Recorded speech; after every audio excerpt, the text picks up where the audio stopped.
Nous nous réjouissons d'avoir eu l'opportunité de recevoir le président de la commission de la CEDEAO qui est venu à Bamako le 22 mai dernier et nous avons eu un échange avec mes deux autres collègues du Burkina et du Niger. Les échanges se sont passés dans une atmosphère fraternelle et nous espérons que les semaines à venir nous permettront de rentrer dans la matière. Dans tous les cas, ce qui est retenu à l'issue de ces échanges, c'est qu'il y a une volonté partagée pour faire en sorte que les intérêts des populations ouest-africaines, dans leur ensemble, puissent être préservés et que les populations, personne n'a l'intention de diviser les populations ouest-africaines et que ces éléments aient aussi prendre en compte les avancées du processus d'intégration régionale qui n'a pas commencé qu'avec la création de la CEDEAO. Depuis l'indépendance à aujourd'hui, il y a eu des acquis. Comment nous pouvons travailler à préserver ces acquis? Et naturellement, il y a des différends au plan politique entre nos pays et certains dirigeants de l'organisation. Donc, nous devons continuer dans la durée à travailler pour recréer la confiance sur ces questions.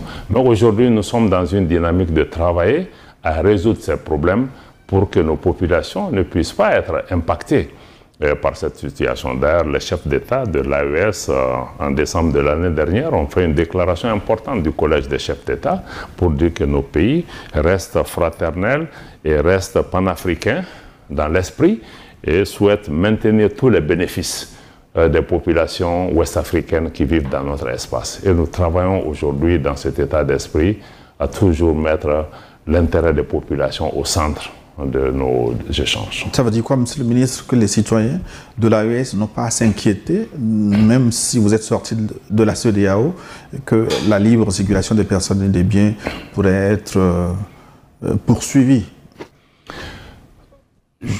Oui, on peut dire oui.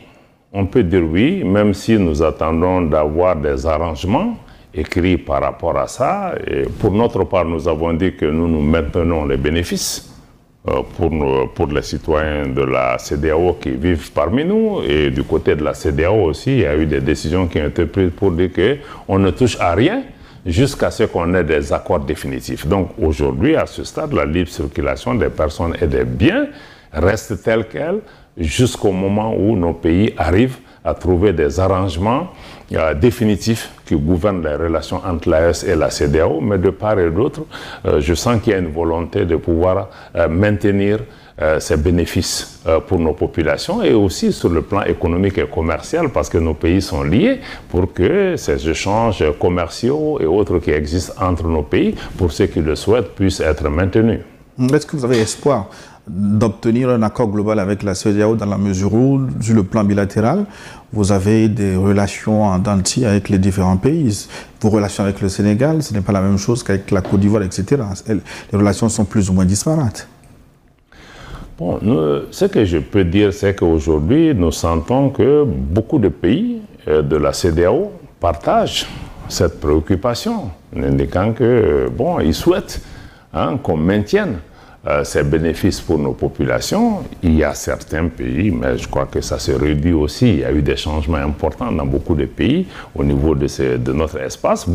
Plusieurs pays ont progressivement changé de position. En tout cas, on sont venus à une attitude que d'ailleurs le Togo a prôné depuis le début, de maintenir le dialogue avec les gens, de ne pas se mettre dans des postures de donneurs de leçons et de pouvoir s'engager. Aujourd'hui, beaucoup de pays veulent entretenir une relation de coopération, une relation constructive avec nos pays.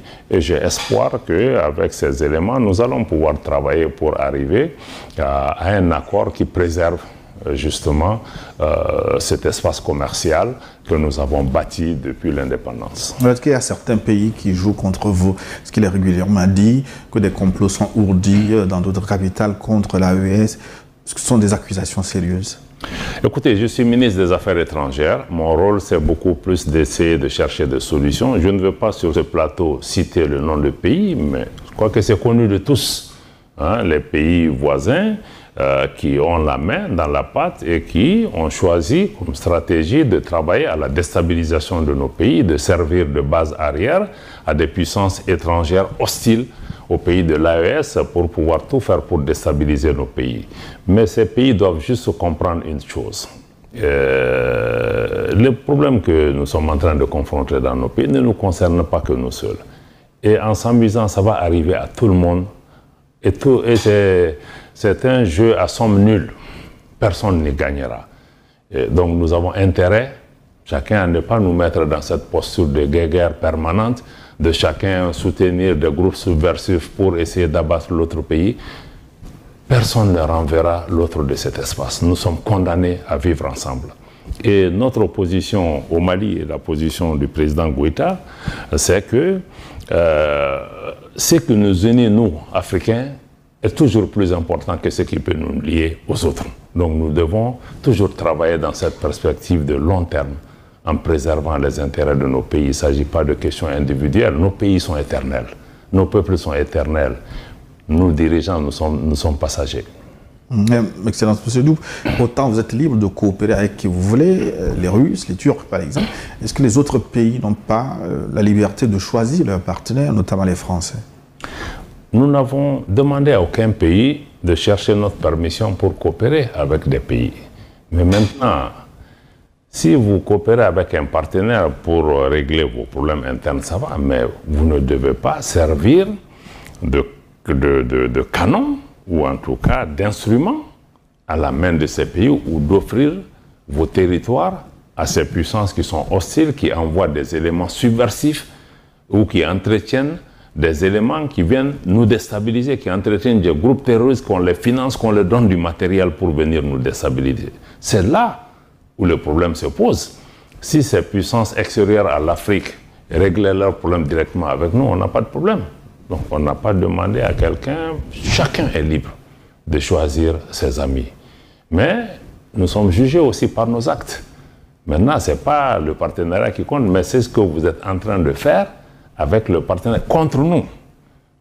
Et ça ne doit pas être contre nous, parce que nous, au niveau de l'AE, on n'est pas en train d'entretenir des groupes pour aller menacer des pays voisins. Nous cherchons notre sécurité. Notre ennemi, ce sont les groupes terroristes que nous cherchons à combattre, pendant que d'autres cherchent plutôt à se défaire de nous. Donc ce n'est pas la même dynamique. Autant nous proclamons notre droit à la souveraineté, autant nous respectons la souveraineté des autres pays, mais le voisinage ne peut pas s'accommoder de ce type de duplicité et de constituer des menaces pour des voisins.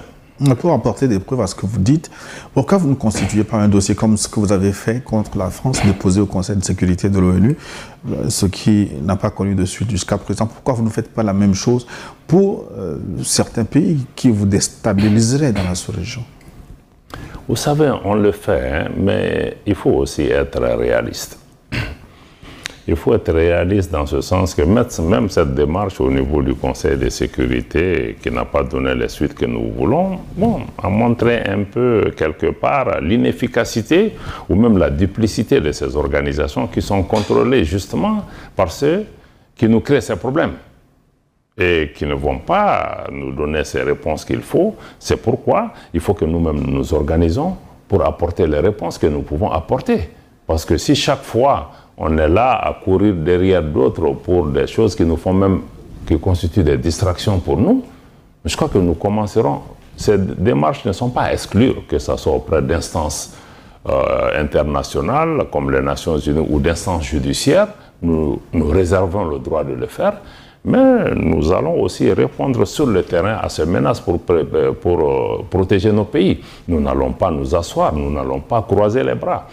Et la Confédération des États du Sahel a été aussi constituée en partie pour nous protéger, pour répondre à toute menace en tant que mécanisme de sécurité collective défensive, encore une fois je le rappelle, défensive. Vous voulez dire que vous répondrez du tic au tac? Bon, tic au tac, ça c'est difficile à dire. D'abord, ce n'est pas moi qui prends ces décisions, qui sont prises au niveau du chef suprême des armées, qui est le président de la transition ou d'autres responsables. Mais nous apprécierons chaque situation nous ferons ce qui est nécessaire pour défendre nos pays. Si nous sommes attaqués, si nous sommes agressés, nous nous organiserons pour nous répondre. Maintenant, chaque situation va nécessiter une réponse qui sera réfléchie et proportionnée en fonction de la menace qui se présente. Et dans le cadre des relations bilatérales, l'AES a signé avec le Togo, par exemple, un accord d'interconnexion douanière. Pourquoi vos relations avec le Togo sont restées cordiales malgré les tensions avec les autres? Bon, avec le Togo, le point de départ d'abord, c'est de comprendre que la posture et la vision même du président Faure Essosimna Gnassingbé, qui a une posture politique qui est claire depuis des années, une posture qui fait que le Togo, ayant lui-même fait l'objet de sanctions, est par principe opposé à la politique des sanctions et que le président Faure privilégie toujours le dialogue, la discussion avec les uns et les autres, le réalisme politique aussi pour pouvoir apporter les réponses. C'est ce qui fait qu'aujourd'hui, d'ailleurs, le Togo est une plateforme diplomatique importante parce que tout le monde se rencontre au Togo. Et je pense que c'est comme ça qu'on peut chercher des solutions. Et donc là, nous nous réjouissons de la solidarité que le Togo a toujours manifestée à notre endroit, de cette main tendue qui est toujours restée là pour pouvoir promouvoir le dialogue, pour pouvoir se donner la main pour chercher des solutions ensemble. Il ne s'agit pas d'ostraciser les gens, de les stigmatiser, d'insulter, de mettre des petits noms, mais il s'agit d'être à côté, de discuter, de chercher à comprendre et de voir le rôle qu'on peut jouer. Et aujourd'hui, même sur le plan économique, le Togo reste toujours ouvert à nos pays qui font leur commerce via le port de Lomé, qui entretiennent des relations économiques et commerciales avec le Togo, surtout grâce à cette posture politique du Togo qui en fait un partenaire fiable sur lequel nous pouvons compter. Votre homologue du Togo, le ministre des Affaires